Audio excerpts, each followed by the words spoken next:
Tyronn Lue est né un 3 mai 1977 à Mexico.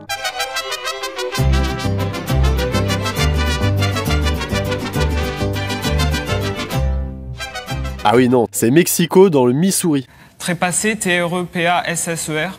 Donc déjà, dès sa naissance, avant même d'être joueur ou coach, le mec tentait de faire illusion. Un 3 mai donc, le même jour que James Brown. Like a sex machine, man. Ouais, enfin, c'est pas vraiment ça pour l'ami Lou. Lou, c'est pas Sex Machine, c'est plutôt... Avec ma gueule de métèque. Eh ouais, avec ma gueule de métèque. Magnifique chanson de Moustaki. Lui aussi né un 3 mai. Le 3 mai, c'est également l'anniversaire d'un de ses potes des parquets et du coaching, Jeff Hornacek. Que de beaux noms, mais on y reviendra plus tard. Un enfant du Missouri donc, ce bel état où il n'y a pas grand chose à faire. Il y passe une enfance paisible. Enfin j'en sais rien, mais ça fait bien de dire ça quand on sait pas. Il y débute le basket, genou et intègre l'équipe du lycée de Raytown, dans la banlieue de Kansas City, toujours dans le Missouri. Et oui, Kansas City, c'est dans le Missouri et dans le Kansas. Tellement pas de bled dans le Midwest qu'il se partage les grandes villes entre états. Un désert je vous dis. Et comme il aime ça, les endroits paumés, il entre à l'université du Nebraska. Oui, ça, c'est vraiment le Nebraska. Un bel état rural. Donc oui, Lou y étudie la sociologie, ce qui lui permettra de cerner, d'appréhender et de coacher les LeBron James. Il y intègre donc l'équipe de basket universitaire, les Cornhuskers. I'm Cornhusker strong. Ça sonne bien, mais faut comprendre, les décortiqueurs de maïs. Oh putain, ça sent la gagne. L'important, c'est les 3 points. Et oui, l'important, c'est les 3 points. Et Lou, en 3 ans, entre dans l'histoire de la fac en intégrant le top 5 all-time aux 3 points justement, mais aussi à la passe et aux interceptions. Il égalise en plus le record du nombre de matchs à 30 points ou plus de la fac. Belle perf. Et du coup, direction la draft en 98. Après avoir vu ça, on peut mourir tranquille. Ouais, enfin, attends un peu Titi, car 98, c'est aussi la draft où... With the first pick in the 1998 NBA draft, the Los Angeles Clippers select Michael Olowokandi. Eh oui, Michael Olowokandi en pole position. Entre lui et Lou, décidément, il y a de l'arnaque dans l'air. Sélectionné par les Nuggets en 23e position, il est tradé directement aux Lakers contre Nick Van Exel. 3 saisons aux Lakers pour seulement 61 matchs de saison régulière et une seule titularisation à cause de blessures. Mais des playoffs, des finales, des highlights de génie. Et un titre à la clé et même un 2e titre. Ah, sacré lustique. Je vous laisse apprécier les highlights.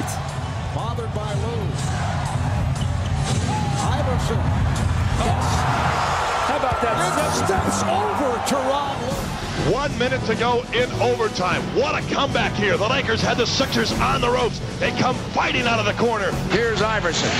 Lou the defender. Stays right with him. Allen wants to go. Wants the baseline. He fires 2 balls. Got it again. He's way too good.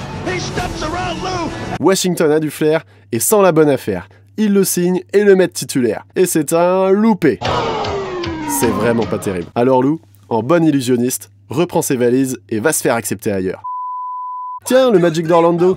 Super, il y a Disneyland. Super, il y a T-Mac en plus. Oh la vache, on m'accorde plus de 30 minutes de jeu. Oh la vache, je passe la barre des 10 points de moyenne. Oh la vache, on termine dernier de la NBA. 21 victoires, 61 défaites. 61 comme le nombre d'apparitions sous la tunique des Lakers en 3 ans. Et où, on le rappelle, il a gagné un titre 3 ans plus tôt. Alors, coïncidence? Je ne pense pas. Vous êtes un escroc, monsieur. Vous êtes un escroc, monsieur. Et c'est très touchant ce que vous venez de dire. Et voilà.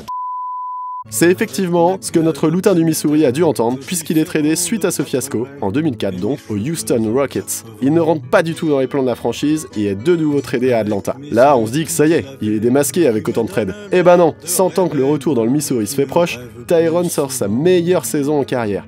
Mais termine quand même bon dernier de la NBA. Il reste tout de même 2 ans supplémentaires aux Hawks. On ne change pas une équipe qui gagne. Avant de se faire trader une nouvelle fois, puis coupé en pleine saison 2007-2008. Là, c'est le début de la fin. Trépassé, T-R-E-P-A-S-S-E-R. Dallas le signe pour finir l'année, Milwaukee l'accueille à l'intersaison et le trade en cours d'année à Orlando, pour ce qui sera sa dernière équipe en tant que joueur. Et oui, quand on est un Mickey, on finit forcément à Orlando. Mais Lou, malgré une carrière en demi-teinte, c'est quand même un bon QI basket et une bonne connaissance des rouages de la NBA. Forcément, quand tu t'es fait trader 5 fois en 11 ans...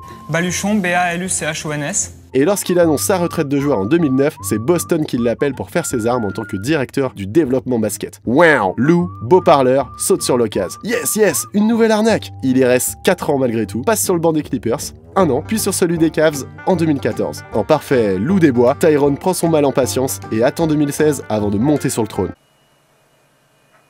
Non, non, pas ce trône-là, hein, mais bien celui de coach en chef, puisque David Blatt est limogé. Il mène l'équipe.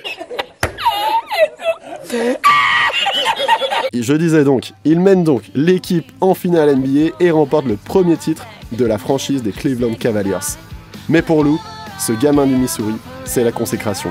Il entre dans le clan fermé de ceux ayant remporté un championnat NBA en tant que joueur, puis en tant que coach. L'illusion, l'arnaque est parfaite. Enfin, pas tant que ça, car les critiques sur son leadership, et notamment sa capacité à gérer LeBron, se font déjà entendre. Malgré tout, c'est Finals NBA en 2017, puis en 2018. Perdu certes, mais logiquement face à l'armada des Warriors. 2018, année marquée par sa prise de recul pour se soigner, car Lou n'en peut plus des critiques et de cette pression permanente. Bah ouais mon grand, mais à un moment, faut s'avouer vaincu. Finalement, LeBron part au soleil à l'intersaison 2018 et signe aux Lakers. Lou garde les rênes et a le champ libre sans LeBron dans les pattes. C'est le moment pour montrer que t'es un vrai coach, Lou. Vas-y, t'es un putain de winner. Début de saison, 0 victoire, 6 défaites. Trépassé, TREPA-SSER. Et hop, ça saute, limogé. Ah, sacré Lou. Tu nous en auras fait voir ces dernières années. L'encre aura coulé, bavé même à ton sujet. Mais voilà, tu es libéré. Eh oui, l'esprit serein, loin des critiques et des projecteurs. Les poches pleines, des bagues aux doigts, ça c'est comme une belle carrière. Et qu'on t'ait aimé ou non, détesté ou non, on ne peut que te souhaiter le meilleur pour la suite. Repose-toi bien sur les bords du Missouri, lors de parties de pêche endiablées avec ton frère d'anniversaire, Jeff Hornacek, lui aussi coach au chômage depuis cette belle année 2018. Mais surtout Lou, surtout fais pas le con. Ne reviens pas, on se fait du mal, on se déchire le cœur à chaque fois, ne reviens pas. Tes bisous, tes mots doux me manqueront, mais ne reviens pas. Non, ne reviens pas. Faut qu'on assume nos choix, c'est mieux comme ça, donc ne reviens pas. Ne reviens pas. Mon cœur est malade et ma plume a pleuré, donc ne reviens pas.